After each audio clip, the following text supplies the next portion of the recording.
今集嘅短線團，我哋就去咗佛山廣東千古情度玩啊，仲睇咗一生必看嘅大型表演。我哋仲品嘗埋當地嘅特色小食啊，團餐仲有鮑魚雞煲添噶，精彩內容千祈唔好錯過啊！睇片之前記得訂閱我哋雞腿貓頻道。大家好，又係我雞腿貓啊！今集我就報咗一個星日旅遊所舉辦嘅廣東千古情2天團，團費99蚊，導遊費每日係70蚊。呢個團仲會包一張千古情嘅入場門票，亦都會贈送一支千里追風油噶。呢個團會入住佛山嘅4星級酒店，而晚餐啊係需要自費嘅，呢點啊需要留意翻。出發前幾日，星日旅遊就發個短信俾我哋，提醒我哋集合嘅地點、時間同埋注意事項。仲有一樣嘢好緊要嘅，就係帶隊嘅導遊電話啦。有咩事上嚟啊，可以直接打電話同導遊聯絡啊嘛。今次我哋就揀咗喺深圳灣口岸集合，集合嘅時間係1點鐘。導遊就派發咗呢個襟章俾我哋啊。個襟章呢，我哋離團嘅時候要還翻嘅。我哋今次揀深圳灣口岸嘅原因就係順便試下佢哋人面識別過關嘅，係成功咗啊！齊人之後，我哋就跟住導遊慢慢行上去旅遊巴度啦。上到車之後就發現佢哋旅遊巴都好寬敞舒適嘅，椅背有手柄，同埋有個袋仔俾你裝下雜物啊嘛。旅遊巴係會經過深中通道前往佛山。沿途嘅風景都好靚嘅，值得大家可以慢慢欣賞。大約3點半鐘，我哋終於到咗佛山嘅千古情景區。旅遊巴上面，導遊已經事先同我哋講咗，因為佢去攞飛呢係需要啲時間嘅，大概有半個鐘左右，所以呢段時間呢，我哋就自由活動。佢就建議我哋喺景區外邊嘅餐廳食下下午茶，或者行下啲商店嘅。我哋又選擇食下下午茶嘅，就去咗呢一間西樵13E。呢間餐廳係導遊推介我哋團友去嘅，咁我哋就聽導遊講試下呢間餐廳嘅手勢啦。導遊就特別推薦我哋有幾樣嘢係必須要點嘅：陳村粉、順德爽魚皮同埋薑汁撞奶啊！咁呢3樣嘢我哋都點咗啊！呢個係佢哋餐廳嘅菜單啊，價錢就唔算特別貴，但係要平嘅話，可能隔離幾間鋪頭啊都平過依一間嘅。餐廳就先嚟咗豬紅湯啊，10蚊雞一碗，豬紅就大大嚿啊，但係食落就唔覺得佢係豬紅啊，似雞紅多啲喎。跟住就嚟咗順德爽魚皮，價錢係貴少少，去到30蚊一碟。食落又幾好食嘅喎，導遊啊冇推介錯，而且份量都唔少噶。跟住就嚟咗呢一碟君安煎魚餅，25蚊有6嚿嘅。食落去就唔係好食到啲魚味嘅。呢道菜式我自己嚟講啊，唔點都冇咩大損失嘅。雙皮奶呢度就賣20蚊碗嘅，但係隔離左右嘅餐廳呢，就係賣10蚊一碗。自己衡量下啦。跟住就係大良炸鮮奶，20蚊一碟嘅，食落去就冇咩特別啊，好食就一定談唔上噶啦。佢哋嘅陳村粉好值得大家一試啊，香得嚟又爽口。景區嘅外圍啊，其實都幾靚嘅，而且都有好幾個嘅打卡位置俾人停低影相留念嘅。行到呢個位置會見到有條橋嘅，我哋就沿住樓梯上去呢條橋，準備前往景區嘅正門位置。上到嚟天橋，大家要小心呢啲着軍人制服嘅人啊，佢哋會拎住槍或者刀同你去影相嘅。影完相之後就會主動出示個二維碼叫你俾錢噶啦。大概4點零鐘，我哋就到咗千古情景區嘅正門度集合，等候導遊嘅指示。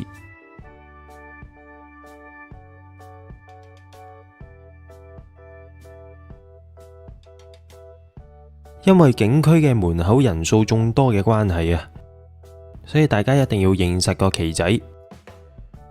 導遊就每人派發一張入場券嘅，亦都會寫咗廣東千古情佢個場次同埋你嘅座位號碼嘅。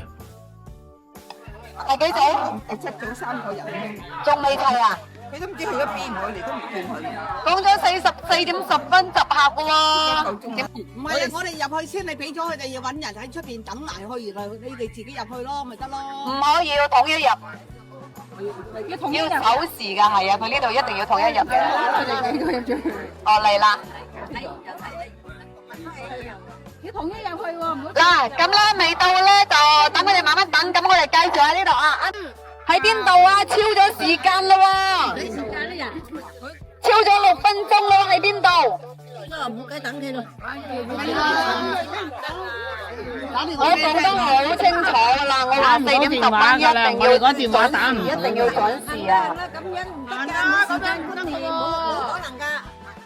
又話嚟過，俾你哋行街食嘢，然之後你哋又唔守時間，唔俾你哋嘛，又要喺呢度嚟等。因為你哋唔等佢識路啊嘛。咁啊影人哋識路啊！唔可以係咁噶嘛。我哋入去先咯，入唔到，佢哋一定要批准咁多人。好嘅，咁過嚟呢度係啦，登記啦。係咁先得㗎。第一組啊，佢哋咧，你哋咁多人係咪？冇錯。擾攘咗一輪，我哋終於入場啦。喺入場之前啊，我哋都要進行一個簡單嘅安檢。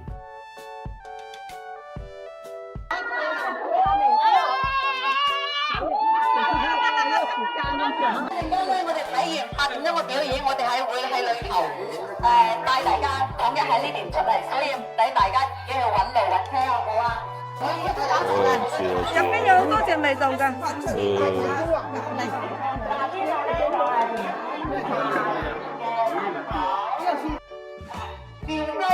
呢個係鬼屋嚟嘅，如果你哋冇心臟病膽夠大嘅，可以去挑戰啊！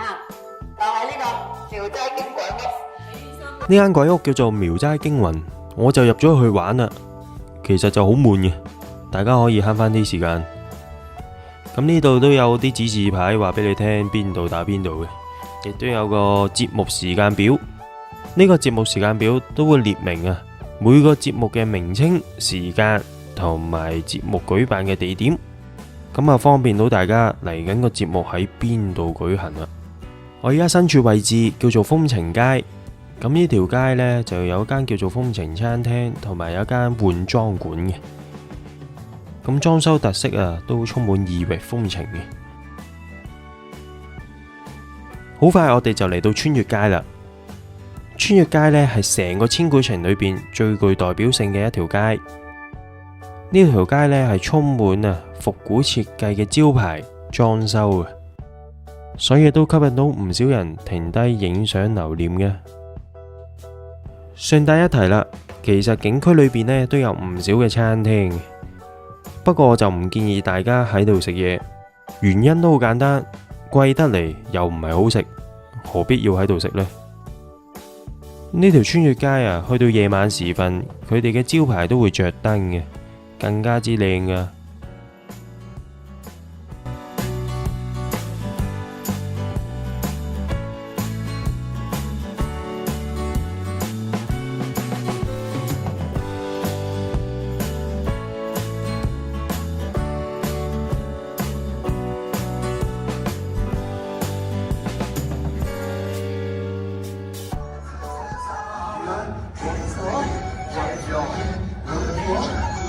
对，好，大家非常的棒，让我们一起走起来。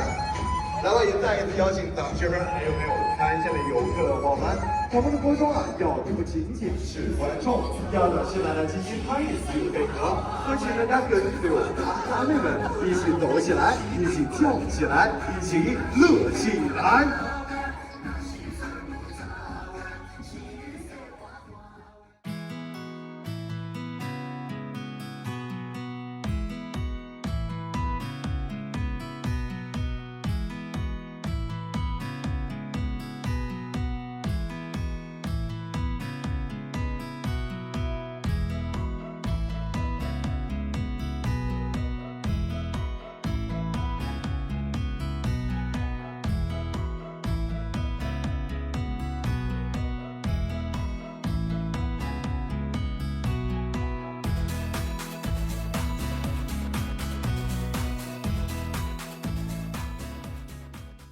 千古城廣場附近有個攀爬及嬉水區嘅，咁呢兩個區域都有一定危險性嘅，所以玩嘅時候都要注意安全。差唔多5點鐘，我哋就到咗劇場度，準備欣賞一套關於汶川大地震嘅劇，叫做《大地震》。小心！地震了！地震了！地震！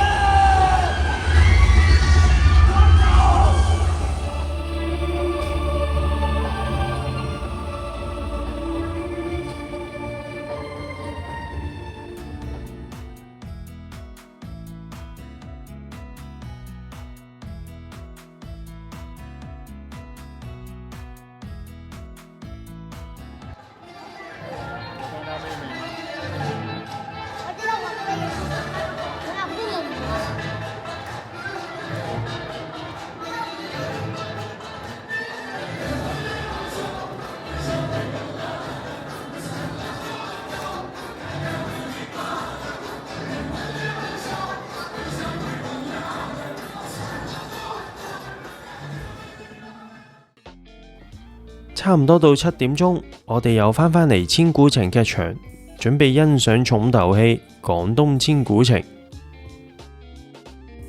我都節錄咗少少嘅演出俾大家欣賞下。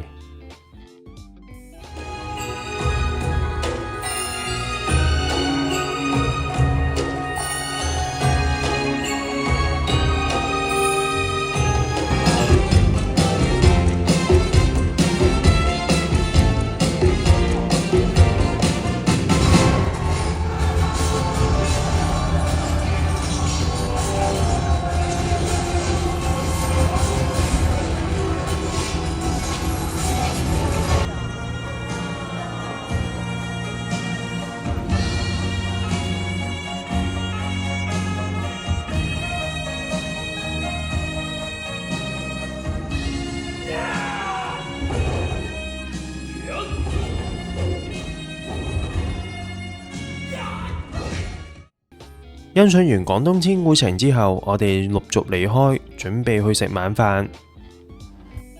我哋去咗景區外邊一間叫做農家煲仔王嘅餐廳度食晚飯。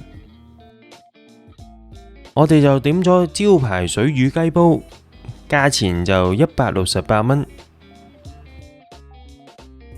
個雞啊整得好嫩滑嘅，水魚亦都整得好出色，而個湯都唔差嘅。夜晚天氣凍啊，飲返呢碗湯啊啱啱好啦。酸菜炒肥腸，我自己覺得就一般般。肥腸啊，真係好多肥膏啊！仲有呢個順德醉鵝，58蚊一份，啱啱炒起啊，新鮮滾熱辣嘅。黃鱔煲仔飯，啲黃鱔呢就略為少咗啲啦。不過價錢都可以接受嘅。最後嘅炒芥菜冇咩特別嘅，但係份量都幾多下嘅。差唔多9點半，我哋就返到嚟酒店。呢間酒店嘅名叫做柏萬酒店。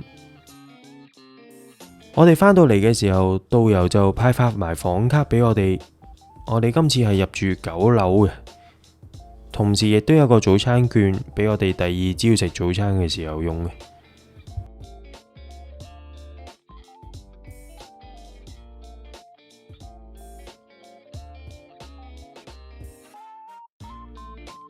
入到嚟房間就係咁啦，個格局同普通大陸商務酒店都差無幾。酒店房間嘅空間都好充足嘅，同時開2、3個篋都唔係問題。電視佢哋係接收到香港無線嘅翡翠台。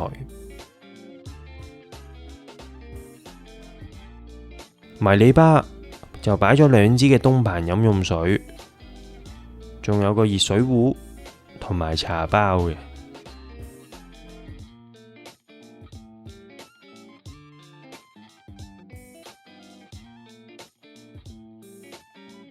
洗手間嘅位置就係咁啦，熱水都好充足，而且好夠力嘅。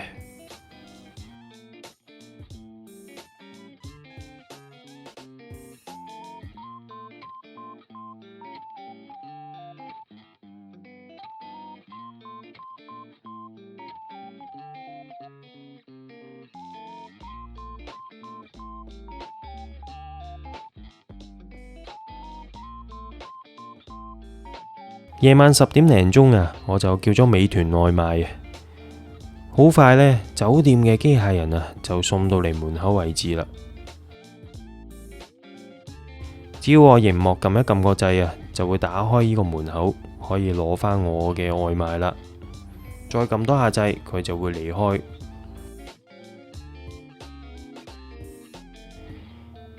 宵夜我就嗌咗個炒河啊。炒河個份量都好多下嘅，我仲嗌咗個生蝦嘅砂鍋粥，有唔少嘅蝦喺裏邊嘅。第二朝啱啱日出嘅時間啊，我就去咗食酒店嘅自助早餐。酒店嘅自助早餐選擇就唔算多嘅，計計埋埋都冇20款啊。基本嘅包點熱食佢哋都有提供嘅。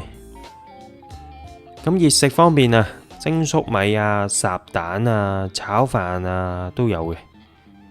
但係就要留意返啦，話就話熱食，但係其實呢嘢食嘅溫度係唔熱嘅。相信最熱嘅嘢食係碗粥咯。不過我都照拍俾大家睇啦。咁大家要諗下，我哋今次呢個團99蚊嘅啫，都冇咩好投訴噶啦。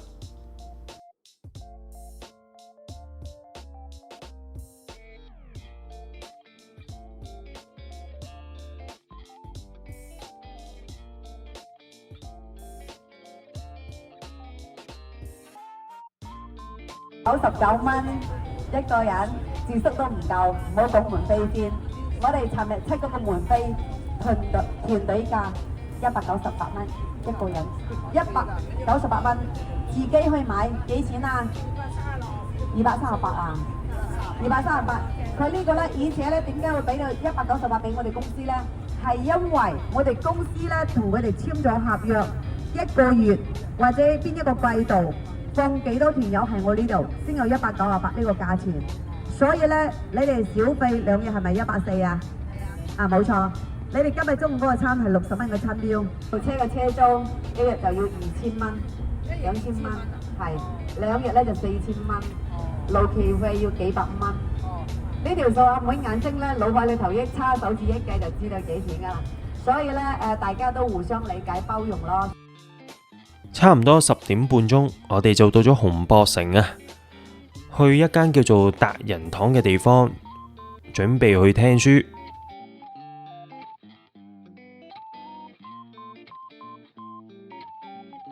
咁佢哋有個銷售經理啊，不停喺度介紹自己公司嘅背景啊、歷史嘅，然後就帶我哋咁多個團友啊入去班房度聽書。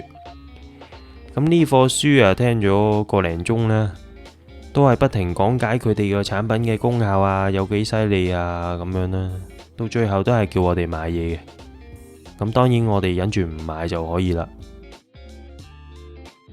中午1點半鐘，我哋就到咗中山一間酒樓度食午飯。咁呢餐午飯都豐富嘅，8餸1湯，白飯一樣啦，都係任裝嘅。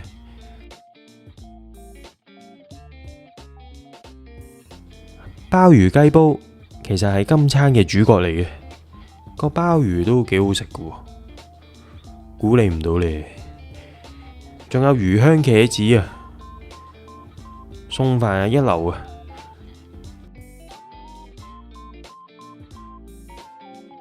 其餘嘅菜式我唔特登講啦，但係都拍俾大家睇睇。以團餐嚟講，呢一餐10分滿分嘅話，都起碼有8至9分㗎。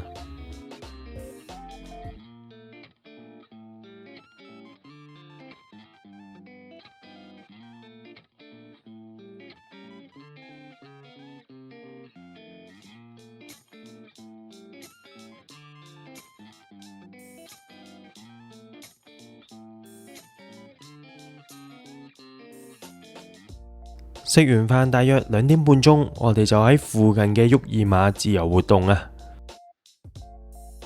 咁呢間沃爾瑪就唔算特別大嘅，所以我哋行咗半個鐘度都自己行下其他地方。椰菜又出啦，椰菜生活5個8，天地都可能20蚊。咁沃爾瑪都好似山姆咁樣，都有提供試食嘅喎。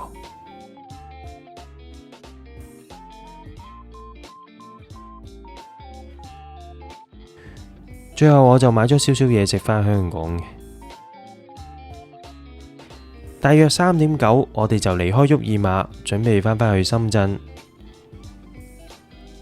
喺旅遊巴上面，導遊都派發藥油換領券俾我哋返香港換返支千里追風油喎。差唔多6點鐘，我哋就返到深圳灣口岸解散。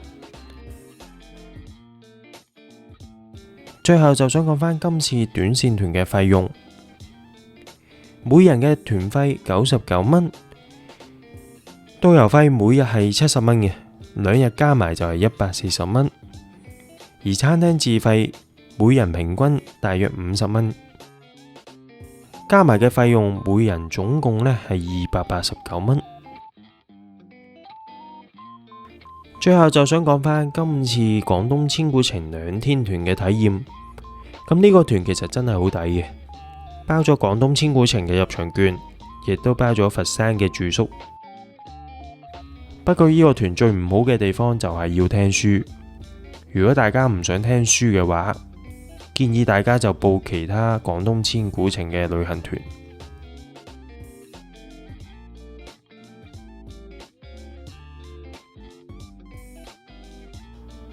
多謝大家嘅收睇啊！如果中意我哋嘅影片，記得訂閱我哋嘅頻道，分享影片同埋讚好影片啊！